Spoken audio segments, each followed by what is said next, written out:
Hare Krishna guru Maharaj, please accept my humble obeisance. Include Shri Prabhupada. सभी भक्तों को मेरा सादर दंड प्रणाम है। तो आज हमारा टॉक प्रारंभ हो उससे पहले महत्वपूर्ण सूचना है। नोएडा से हमारे दो गुरु भाई अलग अलग भक्तों के लिए सूचना है या विशेष रूप से प्रार्थना करनी है, लेकिन आप सभी से अनुरोध है इस सूचना को सुनिए, अनाउंसमेंट को प्लीज सुनिए।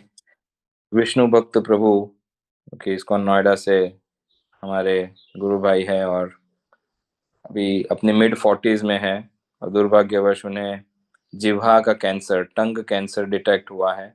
सर्जरी भी हुई है और काफी वेदना में है प्रभु जी। प्रभु जी ने गुरु महाराज, प्रभुपाद, भगवान और सभी भक्तों से प्रार्थना की है कि उनके लिए महामंत्र का हम उच्चारण करके प्रार्थना करें, ताकि वे कह रहे थे जप करने में भी कठिनाई हो रही है।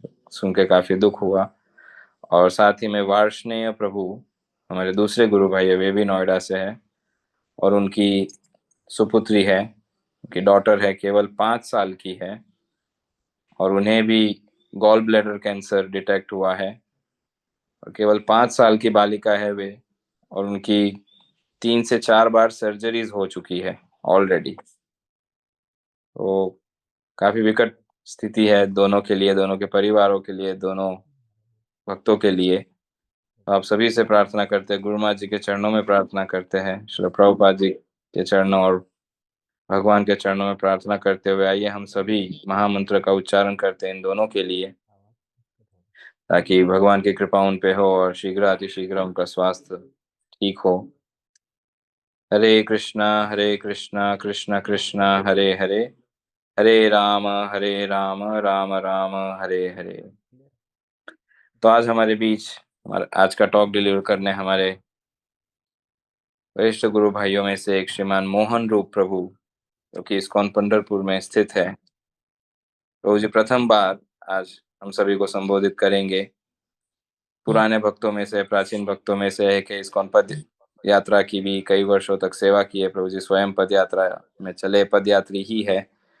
और पिछले कई वर्षों से इस्कॉन पंढरपुर में स्थित होकर या रहकर मोहन रूप प्रभु अलग अलग सेवाएं निभा रहे हैं। कई वर्षों तक मैनेजमेंट में भी रहे प्रभु जी और मंदिर की जिम्मेदारियों को भी निभाए। और हाल में प्रभु जी कॉन्ग्रीगेशन डेवलपमेंट में काफ़ी अग्रसर है, काफ़ी एक्टिव है।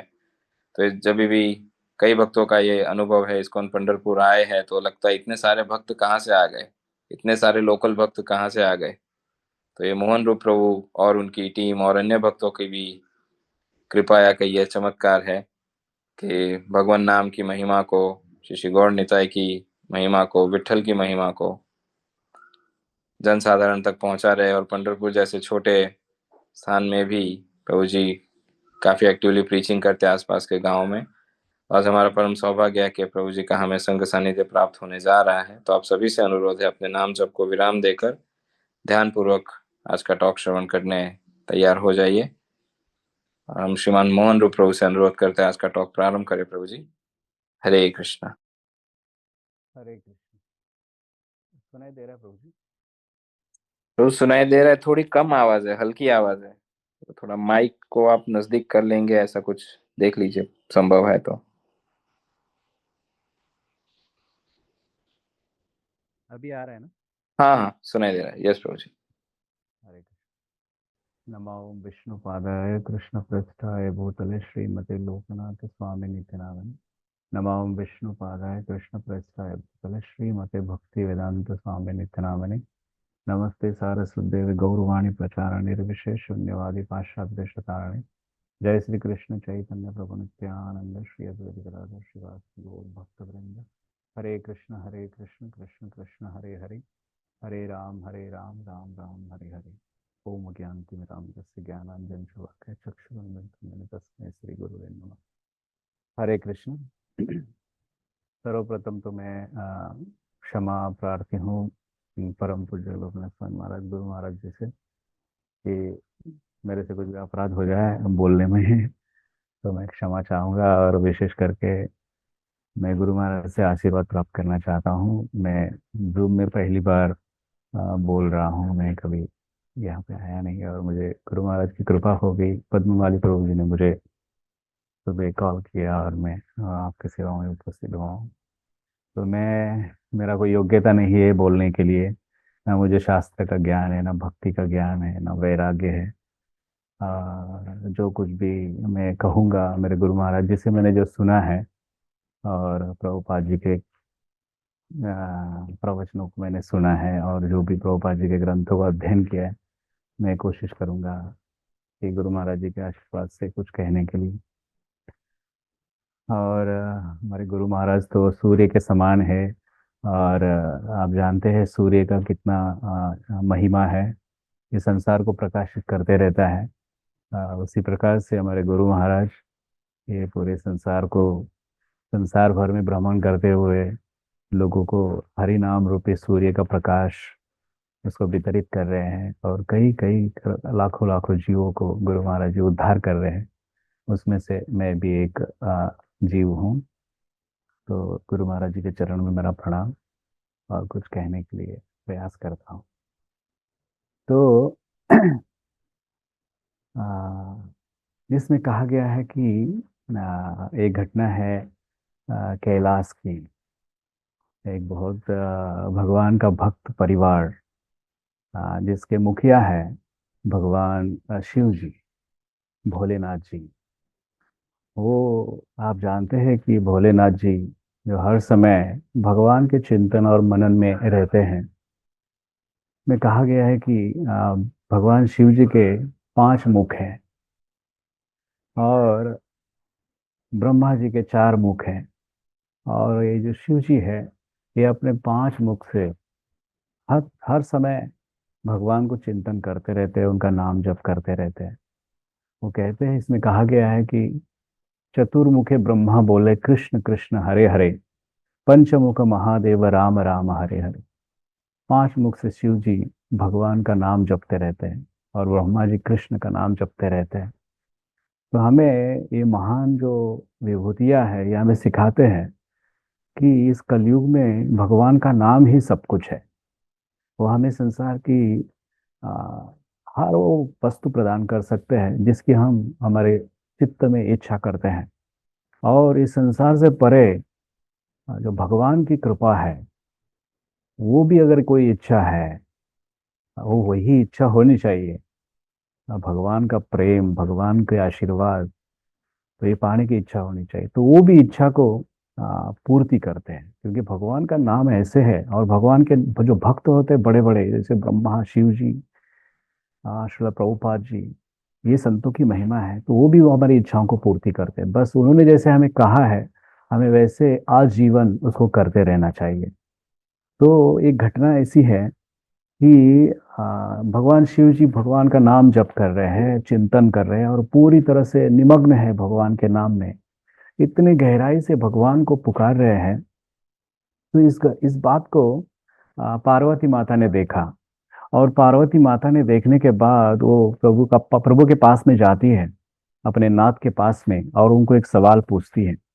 क्या सवाल पूछती है? वो कहती है कि हे नाथ, हे प्रभु, कृपा करके आप बताइए कि आप जो हमेशा इस प्रकार से जो निरंतर प्रभु का नाम जपते रहते हैं, और मैंने देखा है कि जब आप नाम जप करते हैं तो आपके आंसू आंसू जो है वो रुक, आंखों से जो गिरना रुकते नहीं है। आप निरंतर, आपकी आंखों से आंसू बहते रहते हैं। आप बताइए कृपा करके, ये मेरा सवाल है कि आप ऐसे कौन सी भावना से जप करते हैं? आप कौन सा भाव अपने अंतकरण में, चित्त में जागृत करते हैं जिसे आपके आंखों से भगवान का स्मरण करने से, नाम को स्मरण करने से आंसू बहते हैं? तो कृपया आप हमें बताइए इस प्रश्न का उत्तर। तब भगवान शिव जी कहना प्रारंभ करते हैं पार्वती माता के इस प्रश्न का उत्तर देने के लिए। तो कहते हैं कि हे पार्वती, मैं किस प्रकार से, कौन सी भावना से नाम जप करता हूँ। तो अभी देखिए, हमें इसको ध्यान से सुनना है क्योंकि हमें भी ऐसा प्रयास करना है, हमें भी उस स्थिति में रखना है हमें, ताकि हम भी उस भावना से भगवान को जप कर सके। क्योंकि संसार में ऐसे बहुत ही कम लोग हैं कि जो इतना सुबह जल्दी उठकर भगवान का आरती वगैरह करते हैं और सुबह भगवान का 2 घंटा नाम जप करने के लिए बैठते हैं। बहुत कम लोग हैं इस संसार में, गिने चुने लोग हैं। और उसमें से हमें हरे कृष्ण वाले भक्त भी है। और ये सब प्रभुपाद जी का, गुरु महाराज जी का कृपा है। तो उत्तर देना प्रारंभ करते हैं शिव जी। शिव जी कहते हैं कि हे पार्वती, सर्वप्रथम मैं जब जप करता हूँ तो मेरे मन के अंदर में, मेरे चित्त में ये भावना प्रकट करता हूँ, ये मैं सोचने लगता हूँ। क्या सोचने लगते हैं शिव जी? वो कहते हैं कि जिस प्रकार से एक प्यासा व्यक्ति जिस प्रकार से एक प्यासा व्यक्ति व्याकुल हो जाता है पानी के लिए। आपने देखा होगा, मान लीजिए कि जिस प्रकार से कोई रेगिस्तान में फंसा हुआ है, चारों तरफ केवल रेती ही रेती है, और ऊपर सूर्य भगवान बहुत तप रहे हैं। बहुत मतलब बहुत भयंकर तप रहे हैं, और उस उनके तपने से नीचे जो बालू है वो भी बहुत गर्म हो चुकी है। और ऐसे में कोई व्यक्ति फंस गया उस रेगिस्तान में, चारों तरफ कोई आश्रय नहीं है उसके लिए, और पानी के लिए वो तरस रहा है, उसको पानी की जरूरत है, पानी चाहिए। जब प्यास लगता है तो और किसी चीज की और क्या चाहिए? केवल पानी ही तो चाहिए। पानी ही व्यक्ति की प्यास को बुझा सकता है। तो शिव जी बोलते हैं कि जब वो एक प्यासा व्यक्ति ऐसे रेगिस्तान में फंस जाता है, और उसको उसको और कोई चिंतन नहीं रहता, वो कोई और चीज की अपेक्षा नहीं करता है। ना उसको कोई रसगुल्ला चाहिए, ना कोई उसको गुलाब जामुन, या कोई उसको रबड़ी चाहिए, कोई कोई ऐसी कोई वस्तु नहीं चाहिए। ना कोई वो चाहता है कि कोई आके उसको मिले, गले लगाए, नहीं नहीं, कोई ऐसी चीज नहीं चाहिए उसको। एक ही चीज चाहिए, एक ही चीज का उसको ध्यास रहता है, और वो है पानी। तो मैं जब भगवान को पुकारता हूँ, जब भगवान का नाम लेता हूँ, तो मैं ऐसे सोचता हूँ कि अपने आप को, कि मैं एक रेगिस्तान में फंसा हूँ और मेरे चारों तरफ कुछ नहीं है, ऊपर सूर्य है, नीचे बालू बहुत गर्म हो गया है, और मुझे प्यार पानी की जरूरत है। इस भावना से मैं क्या करता हूँ, भगवान को पुकारता हूँ। हरे कृष्ण कृष्ण कृष्ण हरे हरे, हरे राम राम राम हरे हरे। तो शिव जी ने पहला उदाहरण दिया पार्वती माता को, कि इस भावना से जो भी साधक है, जो भगवान का नाम जप करते हैं, अपना समय भगवान का नाम जप करने के लिए देते हैं, तो उसको सबसे पहले ये भावना हमारे अंतकरण में, अपने अंतकरण में लाना चाहिए, और उस भावना से भगवान को पुकारना चाहिए। फिर शिव जी ने दूसरा उदाहरण दिया। दूसरा उदाहरण क्या दिया? हिमेन कुलितं विश्वं स्मरत्य अग्नि यथा तथा, तद्वदी विबुधेयं विष्णु स्मरति विबुधादया। कि कहते हैं कि जिस प्रकार से, दूसरा उदाहरण देते शिव जी, कोई हिमालय में गया है, और वो हिमालय में गया है और इतना ठंडी का मौसम है। जैसे मई महीना में ठंडी का मौसम बाहर बाहर बाहर अन्य जगहों पर नहीं रहता है। जैसे अभी हम पंढरपूर में हैं, और मई महीना में अभी तो यहाँ पे बारिश है, अभी थोड़ा सीजन थोड़ा याला अवकाळी पाऊस म्हणतात, तर इकडे पाऊस वगैरह शुरू है। अभी मई महीना है, फिर भी कुछ गड़बड़ है प्रकृति में। लेकिन मई महीना में वैसे क्या रहता है, धूप ही रहता है, बहुत ग्रीष्म का ऋतु रहता है, बारिश बारिश नहीं होता है, लेकिन अभी इधर हो रहा है। तो कहते हैं कि वो हिमालय में फंसा हुआ व्यक्ति है, और चारों तरफ बर्फ ही बर्फ है। तो उस व्यक्ति को वो इतना ठंडी से ठिठुर रहा है, उसके दांत के ऊपर दांत क्या हो रहे हैं, कड़कड़ा रहे हैं, और पूरा शरीर ऐसे जैसे, मानो जैसे थोड़ा हाथ बाहर निकाल दिया तो पूरा बर्फ जम रहा है ऊपर में, सर के ऊपर बर्फ, उसके जो आई लीड से उसके ऊपर में बर्फ जमा हुआ है। तो ऐसे में व्यक्ति को किस चीज की अपेक्षा रहती है? तो कहते हैं कि स्मरत्य अग्नि यथा तथा। वो किस वस्तु की अपेक्षा करता है, क्या उसको चाहिए? तो वो अग्नि की अपेक्षा करता है, कि वो चाहता है कि कहीं से मुझे उष्णता मिल जाए, गर्मी मिल जाए, कहीं आग मिल जाए, तो मुझे बहुत आनंद मिलेगा। तो उसी प्रकार से शिव जी कहते हैं कि जब हम हरि नाम करते हैं, नाम जप करते हैं, तो क्या करना चाहिए? हमें सोचना चाहिए कि मैं हिमालय में फंसा हूँ, बर्फ के चारों तरफ बर्फ है, और मैं वहां पे फंसा हूँ, और मुझे अग्नि की जरूरत है। मतलब मुझे भगवान के नाम के सिवा और कोई चीज की जरूरत नहीं है। नाम ही सब कुछ है, मुझे नाम ही सब कुछ दे सकता है। मुझे कृष्ण भी नाम कृष्ण मुझे दे सकता है, कृष्ण को दे सकता है, कृष्ण का प्रेम को दे सकता है। और की कोई चीज़ की ज़रूरत नहीं। ये भावना करना चाहिए, ये भावना से हमें नाम जपना चाहिए। तो शिव जी दूसरा उदाहरण देते हैं। और शिव जी तीसरा उदाहरण क्या देते हैं? कहते हैं कि एक व्यक्ति है जो रास्ते में चल रहा है, रास्ते में चल रहा है, और उसके पीछे 10-50 लोग लगे हैं उसको मारने के लिए। उसको मारने के लिए 10-50 लोग लगे, और वो दौड़ रहा है, दौड़ रहा है, दौड़ रहा है। तो उसको क्या चीज की जरूरत है? उसको क्या चाहिए कि कोई उसको आश्रय प्रदान करे, कोई और लोग आए, उसके पार्टी वाले लोग आए, उसको सुरक्षा प्रदान करें, है ना। उसको कोई आश्रय मिल जाए, या मान लीजिए कोई पुलिस स्टेशन मिल जाए, तो तुरंत वहां पर दौड़ेगा और पुलिस वालों का आश्रय ग्रहण करेगा। तो उसकी सुरक्षा हो जाएगी, उन शत्रुओं से बच पाएगा। तो भोलेनाथ जी कहते हैं कि नाम जप करते समय हमें क्या करना चाहिए, सोचना चाहिए। यह हमें हमेशा डर बना रहना चाहिए कि काल जो है, काल रूप में आ, काल हमें कभी भी मृत्यु के रूप में आकर पकड़ सकता है, कभी भी हमें झपट सकता है ना। तो ये भावना करना चाहिए। अगर हमारे अंदर में ये भावना है जप करते समय, अरे मृत्यु कभी भी आ सकता है ना। प्रभुपाद जी कई बार कहते हैं कि मेरा एक ही दुख है कि हमारे जो मेरे जो अनुयायी है वो माया से डरते नहीं है ना। हमें माया से डरना चाहिए। जिस दिन हमको ये पता चल जाए कि भगवान की माया शक्ति है, जैसे भगवान शक्तिशाली है वैसे उनकी माया भी शक्तिशाली है, क्योंकि वो देव क्या है, उनकी छाया है, वो हमेशा उनके पीछे रहती है।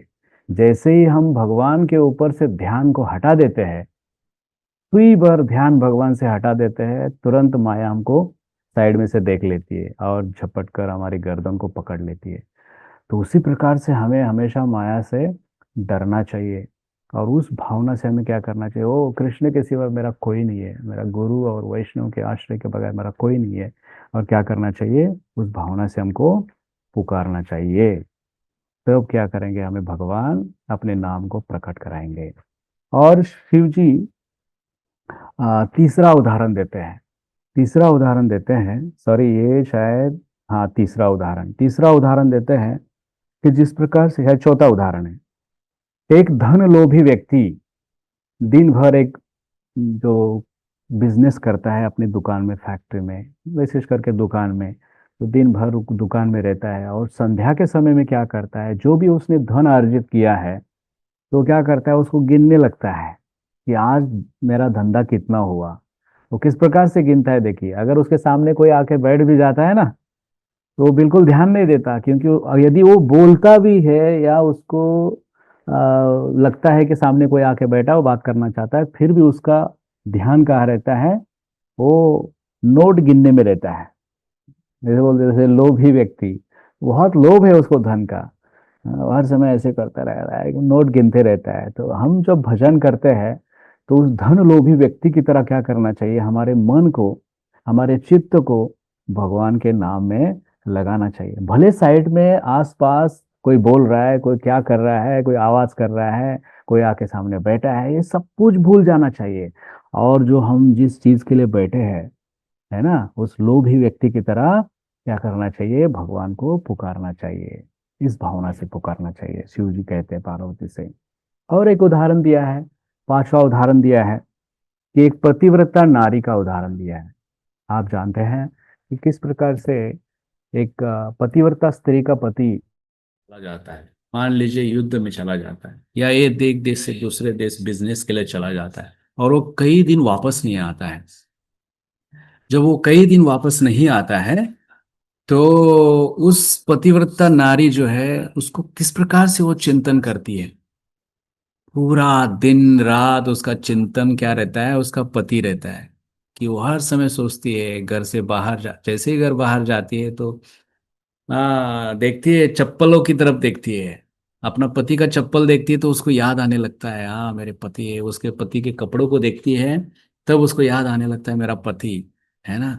तो वो जिस प्रकार से चिंतन करती है, पुत्र को देखती है तो पति का याद आता है ना। वो जिस प्रकार से अपने पति का चिंतन करती है दिन रात, उसका कोई और ध्यान नहीं रहता है। मैं पतिव्रता नारी की बात कर रहा हूँ, शिव जी पतिव्रता नारी की बात करते हैं।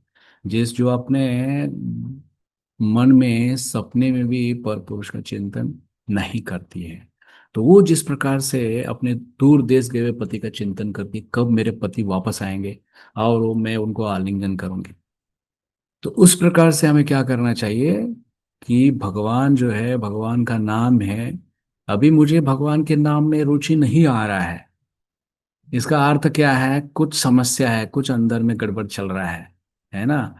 एक तो मेरा ध्यान नहीं है, या मैं अन्य बाह्य चीजों के ऊपर मेरा ध्यान है ना। मतलब क्या है कि भगवान मेरे से दूर है, नाम तो जप कर रहा हूं लेकिन भगवान मेरे से दूर है, नाम मेरे से दूर है, केवल मेरा लिप सर्विस चल रहा है, केवल केवल मैं मेरा मुख बोल रहा है, लेकिन मेरा वो भगवान के पास मेरा चित्त नहीं है, मन नहीं है।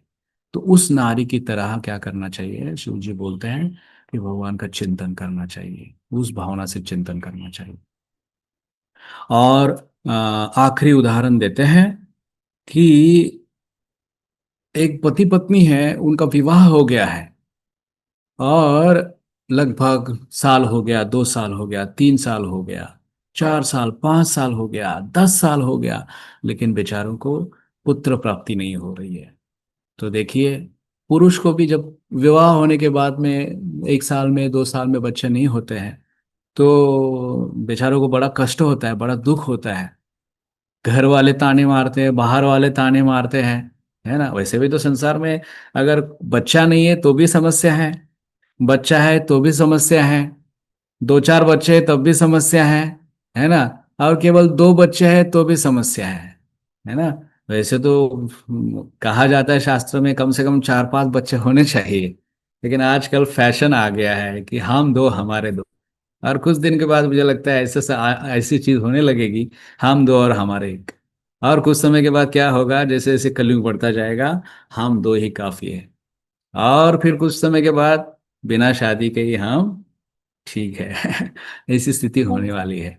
तो वो जो पति पत्नी है, उनको संतान नहीं है, वो जिस प्रकार से टेंशन में रहते हैं, चिंता में रहते हैं, लोग उनको ताने मारते रहते हैं, उनको जैसा दुख होता है ना, कोई बोलता है, घर वाले बोलते हैं इतने साल हो गए शादी करके लेकिन बच्चा नहीं, और उसमें से पति से ज्यादा उनकी जो उसकी जो पत्नी है, उसको ज्यादा तकलीफ होता है। तो वो किस प्रकार से पुत्र की कामना करती है, किस प्रकार से वो अपने अंदर में अपेक्षा करती है कि मुझे एक संतान हो जाए, भले वो स्त्री, भले वो बेटी हो या बेटा हो।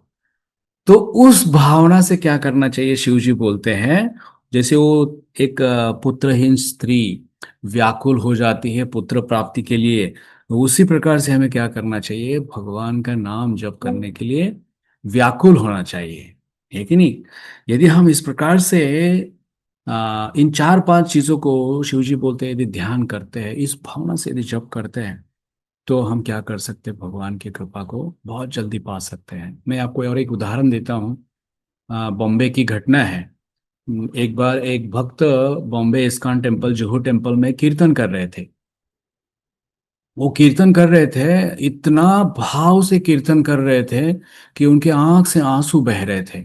और कीर्तन में इतने सारे बाहर के दर्शनार्थी खड़े हो गए थे, और वो सब देख रहे थे, भगवान की तरफ नहीं देख रहे थे। दर्शक कुछ लोग दर्शन कर चुके थे, लेकिन अधिकतर लोग भगवान को देखने के बाद उस कीर्तन को सुन रहे थे। और उस कीर्तन की मंडली के ग्रुप में एक साइड में श्रीधर स्वामी महाराज जी खड़े थे, जिनको जॉली स्वामी कहा जाता है। तो वो भी सुन रहे थे, और वो सुनते रहे, सुनते रहे, सुनते रहे। पता नहीं इतने सारे सैकड़ों लोग थे मंदिर के अंदर में, और सारे उस भक्त का कीर्तन सुन रहे थे। और सब कीर्तन होने के बाद लोग इधर उधर हो गए। तो श्रीधर स्वामी महाराज जी ने उस भक्त को पूछा कि भाई, आप ऐसा किस भाव से भगवान का नाम जब गा रहे थे, इसमें सारे लोग पूरा आपके नाम पर ही थे, मतलब भगवान का नाम ही सुन रहे थे आपके मुख से, और मुझे भी ऐसे लग रहा था कि बस मेरा मन भी बहुत आकर्षित हो रहा था, मेरा मन भी नहीं हट रहा था, और मेरी इच्छा नहीं हो रही थी दूर दूर जाने की, मुझे बस सुनने की इच्छा हो रही थी, आप ऐसे कौन से भाव से नाम जप कर रहे थे।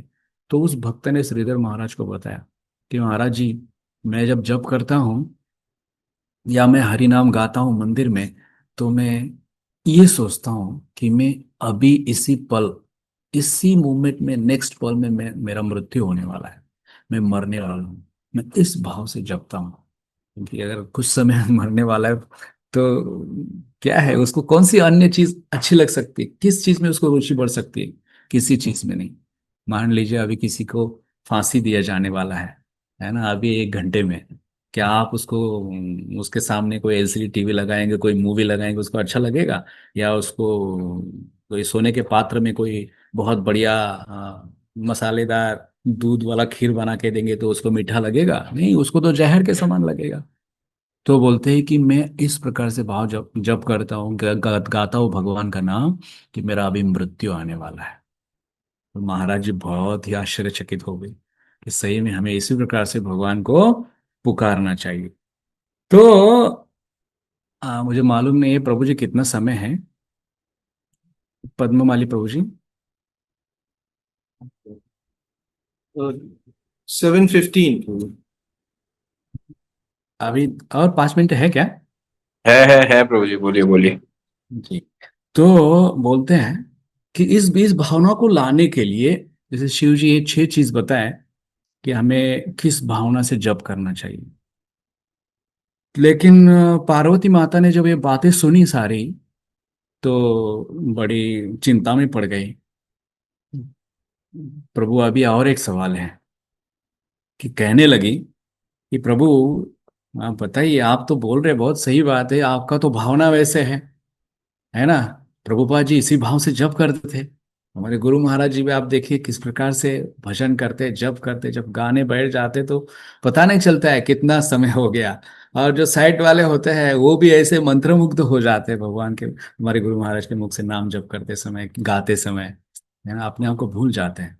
तो बोले कि आपका तो स्थिति है, आप तो उस भाव से आप भगवान को पुकारते हैं, भगवान का नाम, आपका तो मन किधर नहीं जाएगा, बाहर नहीं जाएगा। कोई सामने आके बैठा है, कोई उछल कूद कर रहा है, हाथी चिल्ला रहा है, कुछ आपको फर्क नहीं पड़ेगा। लेकिन बोले कि संसार में सारे जीव जो है वो कर्माधीन है ना, वो कर्म किए बगैर नहीं रह सकते। वो हर समय मान लो अभी हम बैठे हैं, आप लोग भी परेशान होंगे कि क्या प्रभु जी आप कब खत्म करेंगे, ऐसा आपको लग रहा होगा, क्योंकि बहुत देर हो गया, अभी कई समय से आप जब भी कर रहे हैं। तो मतलब ज्यादा समय हम बैठ भी नहीं सकते, ज्यादा समय चल भी नहीं सकते हैं, बिना कुछ किए रह भी नहीं सकते हैं। तो पार्वती माता बोलती है, ये संसार में जीव जो है कर्माधीन है, वो कुछ ना कुछ किए बगैर रह नहीं सकता। और और साधन में तो उसका मन नहीं लग सकता, है कि नहीं? साधन में तो उसका मन नहीं लग सकता। तो प्रभु बताइए कि इसको कैसे किया जाए, इस ये मतलब इस भावना को लाने के लिए क्या करना पड़ेगा? तब कहते हैं कि शिव जी कहते हैं, एक उदाहरण देते हैं, जिस प्रकार से एक सूर्यकांत मणि होता है, आपने सुना होगा, सूर्यकांत मणि होता है। वो जो मणि होता है इस प्रकार से होता है कि उसके ऊपर यदि सूर्य की किरणें पड़ जाती है, हम्म, तो क्या होता है कि अगर उसके करीब में यदि आप कॉटन को ले जाएंगे, या कोई कपड़ा को ले जाएंगे, या कोई लकड़ी को ले जाएंगे, तो वो क्या करता है, वो उसका इतना पावर रहता है वो सूर्यकांत मणि का, कि जो भी उसके संपर्क में चीज आ जाती है तो उसको क्या करता है, कॉटन आता है तो उसको जला देता है। उसके अंदर से धुआं और अग्नि प्रकट होने लगता है। वो लकड़ी को क्या क्या करता है, जलाता है, घास भी लाएंगे तब भी उसको जला देता है। तो ये वो सूर्यकांत मणि की शक्ति होती है। तो कहते हैं कि 2 चीज है। एक तो है कि भगवान के भक्त संत, अभी हम लोग का बहुत बड़ा सौभाग्य है कि हम महाराज के जितने सारे शिष्य हैं, हमको हर रोज गुरु महाराज का जप में संग मिलता है कि नहीं? तो बहुत बहुत ये रेयर चीज है जो हमको मिलती है, हमारे साथ में गुरु महाराज जी जप करते हैं। तो इसको कभी चुकाना नहीं चाहिए इस मौके को, क्योंकि इसमें कहते हैं शिव जी, जो भगवान के जो भक्त होते हैं, श्रील प्रभुपाद जी, तुकाराम महाराज, है ना, हमारे गुरु और वैष्णव, कौन कौन है? एक है भगवान के बड़े बड़े भक्त वैष्णव, और भगवान, है ना, भगवान, और हमारा जो दिया हुआ साधना है, इन चीजों के संग में हमको क्या करना चाहिए, हमेशा रखना चाहिए। क्यों? क्योंकि ये सूर्यकांत मणि के समान है। भगवान के भक्त भगवान और भगवान का नाम, ये सूर्यकांत मणि के समान है। उनके अंदर में वो इतनी शक्ति है कि बस हमें क्या करना है, उनके संपर्क में लाना है। यदि हम संपर्क में नहीं लाएंगे, जैसे कोई रूम में बैठा है और पूरा रूम में अंधेरा है और वो कहता रहेगा, और बाहर तो सूर्य है, और कहता रहेगा कि अरे मैं सूर्य को नहीं देख रहा हूँ, सूर्य कहाँ गया, पता नहीं कब आएगा। अरे भाई बाहर आओ, दरवाजा खोलो, बाहर आओ, तुम अंधेरे में हो और बाहर सूर्य प्रकाश है। वो जैसे अपने आप को बाहर लाएगा तो सूर्य अपना प्रभाव दिखाना चालू करेगा। उसी प्रकार से कहते हैं कि भगवान का नाम, भगवान के शुद्ध भक्त है ना, और भगवान क्या है, ये सूर्यकांत मणि के समान है, जिनके अंदर अपने आप में दिव्य अग्नि है, प्रकाश है, जिनके संपर्क में हम अपने आप को लाते हैं तो क्या कर सकते हैं, हमारे अंदर में कृष्ण प्रेम को उदित कर सकते हैं। क्यों? क्योंकि ऑलरेडी हमारे अंदर में कृष्ण का प्रेम है ना। कहते हैं कि चैतन्य चरितामृत में, नित्य सिद्ध कृष्ण प्रेम साध्य कबू ने, श्रवणादि शुद्ध चित्त करे उदय। कि भगवान का जो प्रेम है वो जो नित्य है, जो हमारे हृदय के अंदर में है, लेकिन हमको क्या करना पड़ेगा, उसको उजागर करने के लिए, उसको प्रकट कराने के लिए हमें भक्त के संपर्क में, बड़े बड़े भक्तों के संपर्क में लाना पड़ेगा, भगवान के संपर्क में लाना पड़ेगा, और हरि नाम के संपर्क में हमको हर समय उसको रखना पड़ेगा। मतलब है भक्त के संग में रखना पड़ेगा। तब क्या होगा कि हमारे हृदय के अंदर में जिस चीज के लिए हम बैठ जाते हैं, जो चीज को करने के लिए बैठ जाते हैं, हरि नाम, भगवान का प्रेम को पाना है, उसको प्रकट कराना है, तो वो प्रकट हो जाएगा, है ना। तो ये पहला चीज है। और बोलते हैं इसको करते समय क्या करना चाहिए, एक सावधानता बरतनी चाहिए। वो ये है कि जब हम इन महान भक्तों के संपर्क में बैठ जाते हैं, हरिनाम के संपर्क में बैठ जाते हैं, जो सूर्यकांत मणि के समान है, तो ये जानना है कि इनके बीच में बैठने के बाद हमें कोई अपराध नहीं करना है। इसकी सावधानता बरतनी है। मतलब है कि हमें इनका संग कैसे करना है, निष्कपट भाव से करना है। कोई अंदर में डुप्लिसिटी नहीं रखना है, कोई कपट नहीं रखना है, एक दूसरे के प्रति ईर्ष्या भाव नहीं रखना है। अपनों से जो बड़े हैं, हाँ, बिल्कुल उनके उनके बारे में कुछ भी हमारे अंदर में नेगेटिव चीज नहीं लाना है।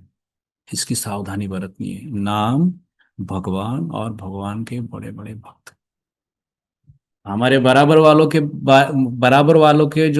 वाले जो वैष्णव है उनके बारे में भी नहीं, और हमसे छोटे हैं उनके बारे में भी नहीं, और बड़े बड़े महान लोगों के बारे में, भगवान के नाम के बारे में भी तो बिल्कुल ही नहीं, है ना। तो इसलिए क्या करना है, हमको बहुत निष्कपट भाव से इनका संग करना है, और उनके प्रति क्या क्या नहीं करना है, अपराध नहीं करना है, अपराध भावना को जागृत नहीं करना है। कि हर समय ये मौका देखना है, ये देखना है कि ये जो भक्त है और भगवान का नाम है और भगवान जो है, ये मेरे लिए क्या है, ये एक मौका है। भगवान चाहते हैं कि मुझे यहाँ से बाहर निकालने के लिए, तभी मुझे उन्होंने कृपा करके क्या किया है, ये तीन चीजों को प्रदान किया है। अगर ये मेरे साथ में तीनों चीजें जो है हमेशा हमेशा के लिए बनी रहे, इसे हम भावना यदि करते हैं, अगर करते हैं तो हमें दो चीज को ध्यान रखना पड़ेगा। एक तो उनको, उनके संपर्क में हमको लाना पड़ेगा, हाँ, और दूसरा चीज है उनके प्रति कुछ अपराध नहीं करना। तब क्या होगा जाकर कि हमारे हृदय में जो साधना में जो पहले तो प्रवृत्ति हो जाएगी, जो संसार में रहने की वजह से, संसार में जन्म लेने की वजह से डामाडोल है ना, हमेशा अप डाउन हो रहा है, तो उसको क्या, उसमें स्थिर हो जाएंगे हम जब इनके संपर्क में लाएंगे और कोई अपराध नहीं करेंगे। इसलिए आप सब इस विनती करते हैं। एक्चुअली मैं ये जो कुछ बोला है सब मेरे लिए है। आप सब महान वैष्णव है, आप सभी बहुत शरणागत भक्त हैं प्रभुपाद जी के मूवमेंट के लिए और गुरु महाराज जी की सेवा करने के लिए। तो मैं अभी प्रयास करूंगा, मेरे से कुछ गलती हो गई तो क्षमा कीजिए, और गुरु महाराज से प्रार्थना करता हूँ कि आप मुझे आशीर्वाद दीजिए, मैं सेवा करता रहूँ। हरे कृष्ण कृष्ण कृष्ण हरे हरे, हरे राम राम राम हरे हरे। श्रील प्रभुपाद की जय, गुरु महाराज की जय। बहुत बहुत धन्यवाद मोहन रूप प्रभु आज के इस सत्र के लिए। सभी भक्तों से अनुरोध है हमारी परंपरागत पद्धति से महामंत्र का उच्चारण करके हम श्रीमान मोहन रूप प्रभु का हृदयपूर्वक आभार व्यक्त करते हैं आज के इस सत्र के लिए। हरे कृष्णा कृष्ण कृष्ण हरे हरे, हरे राम राम राम हरे हरे। श्री हरिनाम प्रभु की जय। हरे कृष्ण महामंत्र की जय। श्रील प्रभुपाद की जय। परम पूज्य श्री लोकनाथ स्वामी गुरु महाराज की जय। वांछा कल्पतरुभ्यश्च कृपा सिंधुभ्य एव च पतितानां पावनेभ्यो वैष्णवेभ्यो नमो नमः। अनंत कोटि वैष्णववृंद की जय। एक छोटा सा करेक्शन है, सुबह हमने वार्षणेय प्रभु की सुपुत्री के लिए अनाउंस किया, उन्हें भी गॉल ब्लैडर का कैंसर है। कैंसर नहीं है लेकिन किडनी और यूरिनरी ब्लैडर के सीरियस इश्यूज है, तो अभी आईसीयू में एडमिटेड है वो। तो हमने गलती से कैंसर कह दिया था, तो उसके लिए क्षमा चाहते हैं। हरे कृष्ण।